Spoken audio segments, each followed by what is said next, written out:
বিশ্ব নবীকে ভুলে গেলি, আর বিশ্ব নবীকে ভুলে গেলি, আর মিঠুন দিয়ে মন করে দিলি, আর চুলের কাটিং বাড়িয়ে দিয়ে হইলি রে মাস্তান।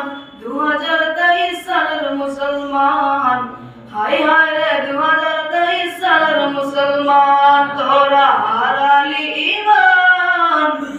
2023 সালের মুসলমান, মা ফাতিমাকে ভুলে গেলি, আর মা ফাতিমাকে ভুলে গেলি, আর খায়রকে আপন করে নিলি, আর সকাল বিকাল মুখে নিলি বাদাম বাদাম গান, তোরা হারালি ঈমান। 2023 সালের মুসলমান, হায় হায় রে 2023 সালের মুসলমান, মাথায় টুপি মুখে দাড়ি আর গাজায় বরিষ্ঠান। 2023 সালের মুসলমান, হায় হায় রে 2023 সালের মুসলমান।